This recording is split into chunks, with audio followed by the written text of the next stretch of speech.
¿Cuál es la particularidad de América Latina? Que cuando se hizo ese proceso, América Latina estaba en el mundo de la deuda y por consiguiente no fue apetecible desde el punto de vista de esta reestructuración. Eso se ha estudiado muchísimo.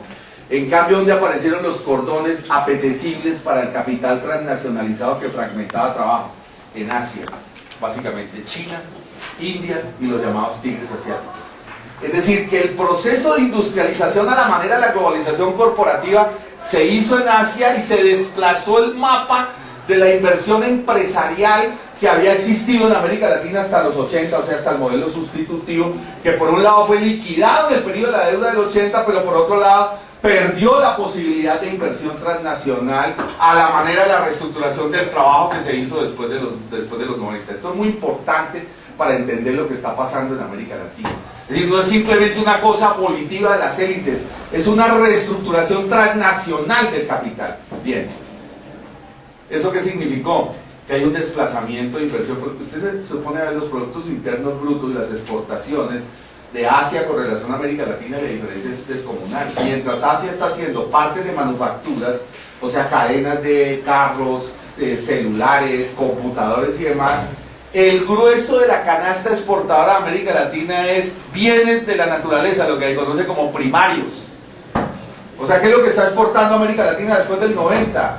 Petróleo, cobre, incluso el país más desarrollado de América Latina, que es Brasil. Cuando usted va a Brasil, ese dato a mí me causó mucho impacto, porque todo el mundo hablaba de Brasil, de la quinta economía del mundo, etc. Cuando usted va a ver las exportaciones de Brasil, el 65% de las exportaciones de Brasil son agrícolas.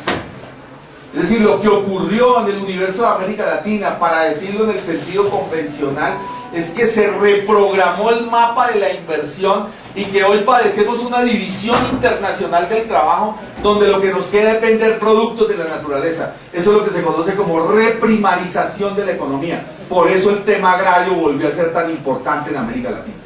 De alguna manera volvimos al nivel colonial anterior hispánico, obviamente en otro contexto y bajo otras pautas y básicamente bajo la reestructuración laboral y la inversión que se dio en ese periodo, ¿correcto? Ese es el primer elemento a tener en cuenta de por qué lo agrícola se vuelve tan importante.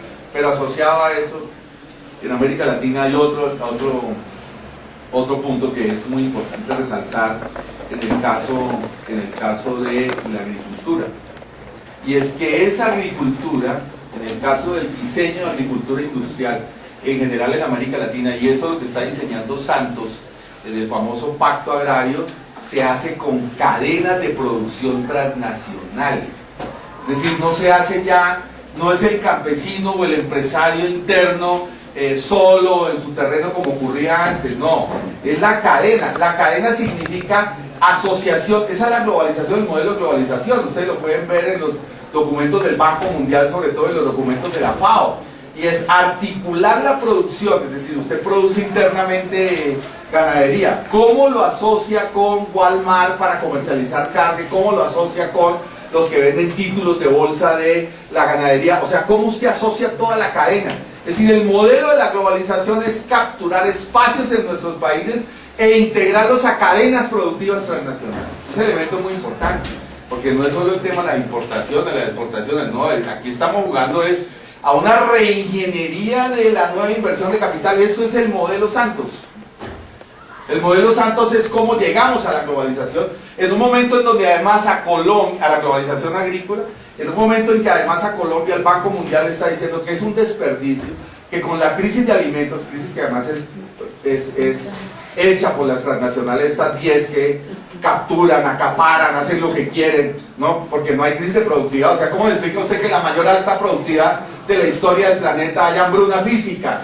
Si no es por efecto de la mala distribución de la relación de capital, de la comercialización tramposa y demás. Bien, pero el Banco Mundial está diciendo, ¿cómo es posible que usted tenga en desperdicio tanto terreno en Colombia cuando hoy el negocio de vender materias primas y vender alimentos en el mundo es fabuloso? Tiene una exigencia al capital transnacional a que Colombia entre en una fase mucho más fuerte de inversión transnacional y de asociación con cadenas. Esa es la clave para entender el modelo Santos. Incluso les voy a decir una cosa de pasada que es fundamental, que es una discusión también en el seno de la izquierda y del movimiento social. Quiero plantearla así de manera abierta. Y es, hoy, la tierra en la cadena productiva, eso lo pueden ver ustedes en indicadores de la FAO también, la tierra en la cadena productiva es solo el 20% del negocio agrícola, 30% aproximadamente, el país metropolitano es el 20%. Es decir, el grueso del negocio está en la comercialización, en la manufactura y en los títulos, que es un tema que voy a tocar aparte.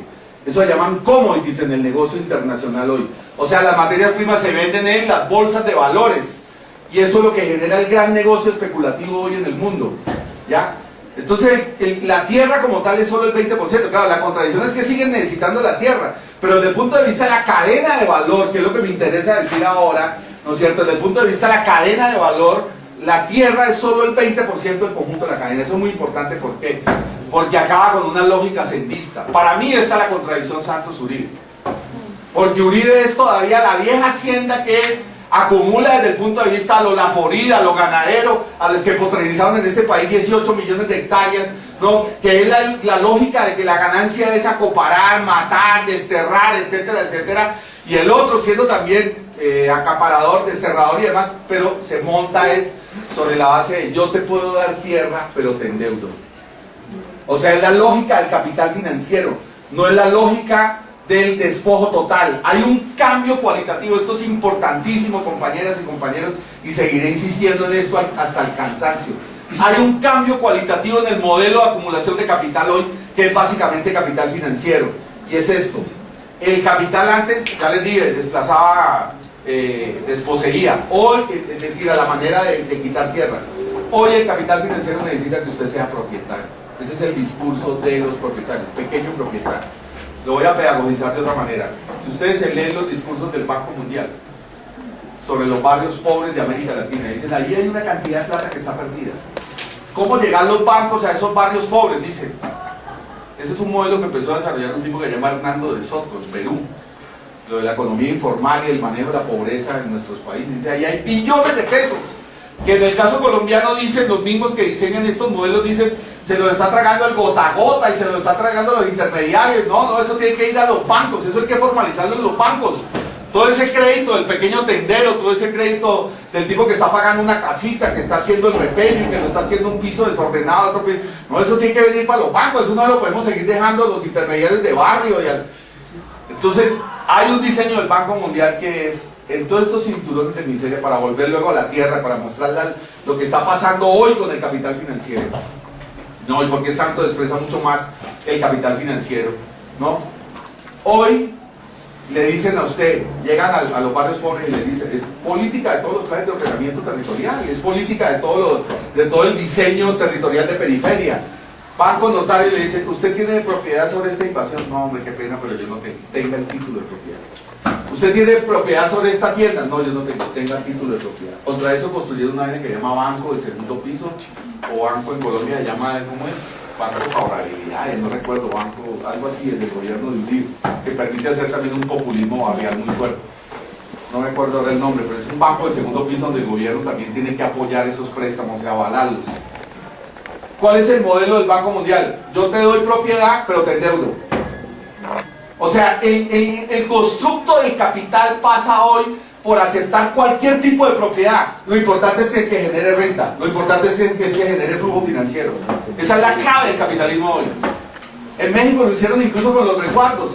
Les dejaron la propiedad colectiva, quédense con los ejidos, que habían sido incluso en ciertas zonas, en Sonora, por ejemplo, que habían sido triunfo de la revolución zapatista. Estoy hablando de la revolución de principios de siglo, que habían logrado defender los ejidos, de la gran revolución agraria zapatista de principios de siglo. Y les dijeron, no, quédense con el resguardo, pero articúlense a la cadena de producción de alimentos para el Tratado de Libre Comercio con Estados Unidos y México. Algunos cayeron en la trampa y después estaban, obviamente, no tenían capacidad de competir en la cadena, endeudados y demás.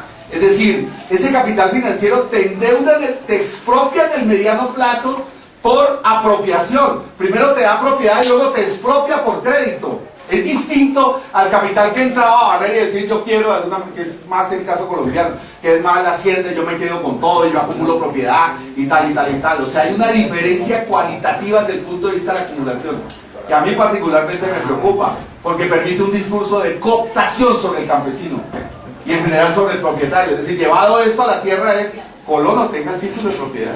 Usted ha peleado toda la vida por el título de propiedad, téngalo. Pero eso sí, yo le controlo el crédito, yo le controlo la producción, yo le controlo el transgénico, yo le controlo la tecnología. Es decir, para decirlo en términos del Banco Mundial, es pasarlo de pequeño campesino a pequeño empresario.